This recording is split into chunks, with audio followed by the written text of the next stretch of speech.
తూర్పుగోదావరి జిల్లా మండపేట మండలం వెలగతోడు గ్రామంలో విషాద ఛాయలు అలుముకున్నాయి. మండపేట మండలం తాపేశ్వరం శివారు పేకటి పాకల సమీపంలో తెల్లవారుజామున పెద్ద కాలువలోకి కారు దూసుకుపోయింది. ఈ ఘటనలో వెలగతోడుకు చెందిన భార్య భర్త అక్కడికక్కడే మృతి చెందారు. కారు వెనుక సీట్లో ఉన్న మృతి తల్లి తండ్రి ఇద్దరు కుమారులు స్థానిక యువకులు రక్షించారు. ఈ నేపథ్యంలో మృతుల సొంత గ్రామంలో విషాద ఛాయలు అలుముకున్నాయి. మండపేట రూరల్ పోలీసులు అక్కడికి చేరుకుని క్రేన్ సహాయంతో మృతదేహాల్ని వెలికి తీశారు.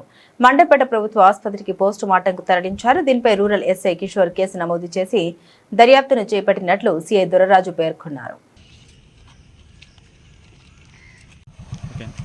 మండపేట పోలీస్ స్టేషన్ పరిధిలో తాపేశ్వరం గ్రామ శివార్న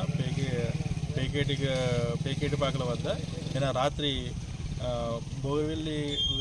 వెలుగుతోడు గ్రామానికి చెందిన భోగిల్లి వీర వెంకట సతీష్ అతని భార్య మరియు అతని పిల్లలతో అతని తల్లిదండ్రులతో కాకినాడలోని వాళ్ళ తమ్ముడు గారి కార్యక్రమం ఉంటే అది అటెండ్ అయ్యి వస్తుండగా కారు అదుపు తప్పి రోడ్డు పక్కన ఉన్న కాలువలోకి దొల్లుకుని వెళ్ళిపోయింది.